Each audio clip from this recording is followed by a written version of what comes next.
Oke, Assalamualaikum warahmatullahi wabarakatuh. Halo teman-teman semua, bagaimana nih kabarnya? Semoga sehat selalu ya. Sebelumnya perkenalkan, nama saya Isti Nuriyah, NIM 4311419051, Rombel Kimia 19A, jurusan Kimia Fakultas Matematika dan Ilmu Pengetahuan Alam Universitas Negeri Semarang. Pada kesempatan kali ini, saya akan menjelaskan salah satu materi dalam mata kuliah Kimia Fisika 2. Penasaran nggak? Penasaran kan? Lanjut! Oke, kita tadi sudah kenalan ya teman-teman. Nah, pada kesempatan kali ini saya akan menjelaskan salah satu materi pada mata kuliah Kimia Fisika 2, yaitu tentang kesetimbangan dalam sel elektrokimia. Nah, sebelum masuk ke pembahasan, kita perlu overview sedikit terkait apa yang akan dibahas sih. Nah, yang pertama yaitu terkait definisi dari sel elektrokimia. Lalu yang kedua yaitu tentang diagram sel. Yang ketiga yaitu tentang energi Gibbs dan potensial sel. Yang keempat yaitu tentang persamaan Nernst, dan yang terakhir yaitu jenis-jenis dari elektroda. Untuk pembahasan yang pertama yaitu terkait definisi dari sel elektrokimia. Nah, sel elektrokimia itu apa sih? Nah, sel elektrokimia ini merupakan sel atau suatu alat yang dapat menghasilkan energi listrik di sekitarnya. Nah, proses elektrokimia ini membutuhkan media penghantar listrik sebagai tempat terjadinya perpindahan elektron yang disebut sebagai elektroda.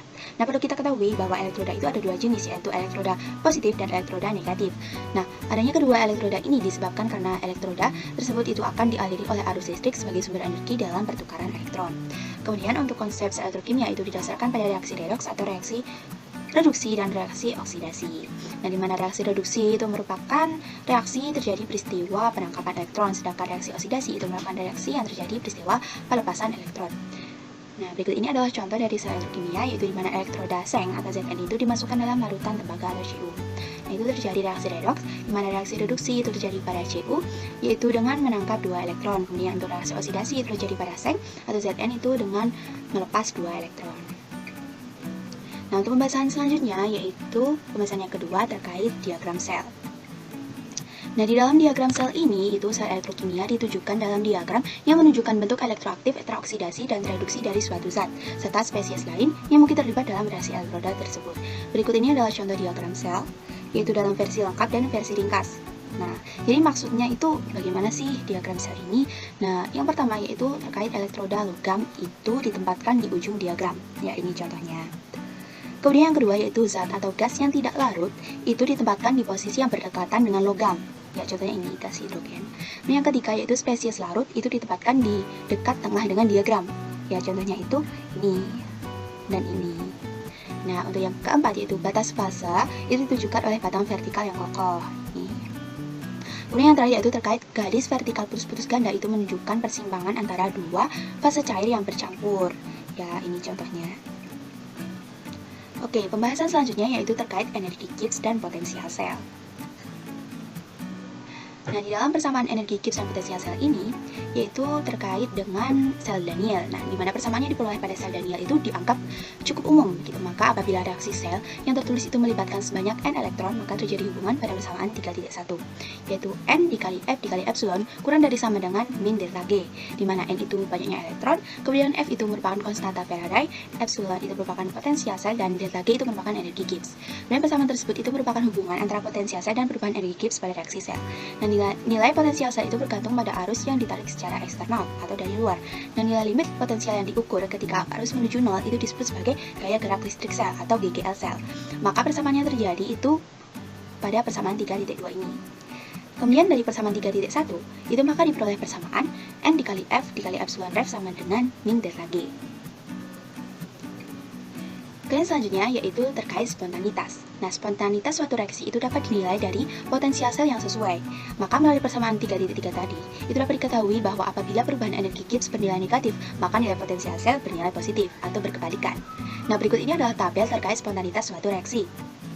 Nah, apabila perubahan energi Gibbs bernilai negatif, maka potensial sel itu bernilai positif. Nah, reaksi sel yang terjadi ini bersifat spontan. Kemudian apabila perubahan energi Gibbs itu bernilai positif, maka nilai potensial sel itu akan bernilai negatif. Jadi reaksi selnya itu akan berjalan secara non-spontan.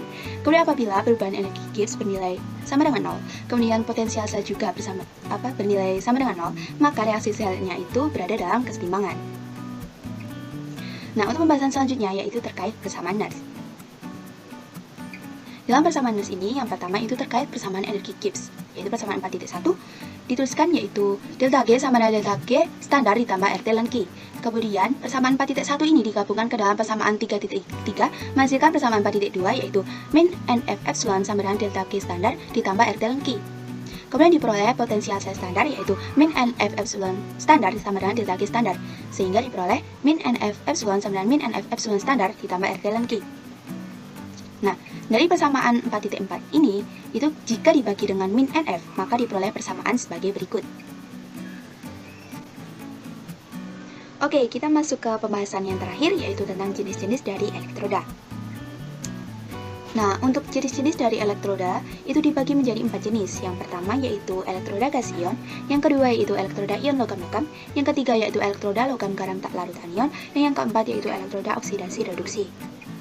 Untuk pembahasan yang pertama yaitu tentang elektroda gas ion. Elektroda ini merupakan elektroda yang berisi gas dan berada dalam keseimbangan dengan ion di dalam larutan.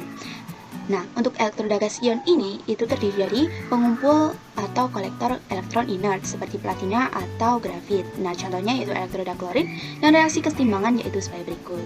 Kemudian diperoleh persamaan potensial sel yaitu E sama dengan E standar min RT per 2F dikali ln dari konsentrasi pangkat koefisien dari Cl- per konsentrasi Cl2.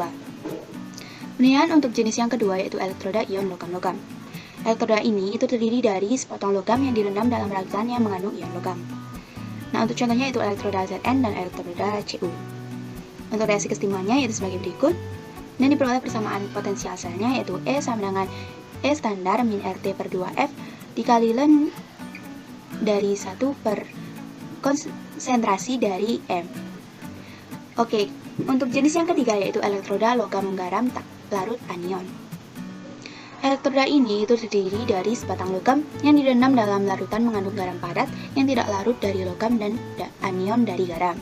Nah, dalam jenis yang ketiga ini terbagi menjadi 4 jenis lagi, yaitu yang pertama yaitu elektroda perak-perak klorida, kemudian yang kedua yaitu elektroda kalomel, yang ketiga yaitu elektroda merkuri-merkuro oksida, dan yang keempat yaitu elektroda merkuri-merkuro sulfat. Nah, untuk pembahasan yang pertama yaitu terkait elektroda perak-perak klorida.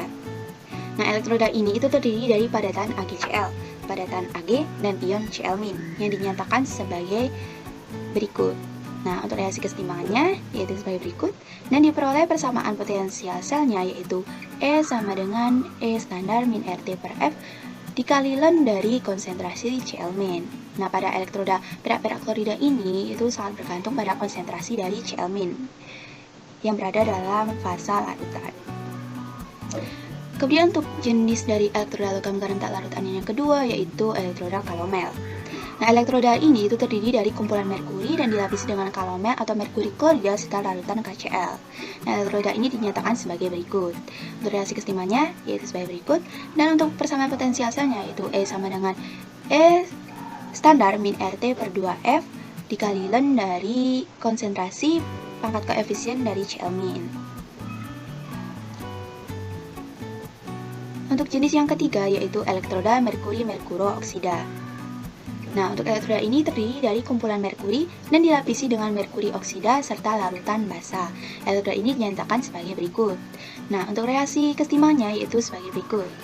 Nah, diperoleh persamaan potensial selnya yaitu E sama dengan E standar min RT per 2F dikali ln dari konsentrasi pangkat koefisien OH-.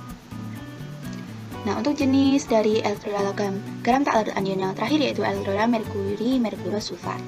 Nah, untuk elektroda ini itu terdiri dari kumpulan merkuri dan dilapisi dengan merkuri sulfat serta larutan yang mengandung sulfat. Elektroda ini dinyatakan sebagai berikut. Nah, untuk reaksi keseimbangannya juga sebagai berikut. Untuk persamaan potensial selnya yaitu E sama dengan E standar min RT per 2F dikali ln dari konsentrasi SO4 2-. Oke, untuk jenis dari elektroda yang terakhir yaitu elektroda oksidasi reduksi.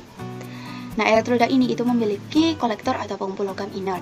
Hal ini seperti platina dan grafit di mana logam ini direndam ke dalam larutan yang mengandung dua spesies dan larut dalam keadaan oksidasi yang berbeda.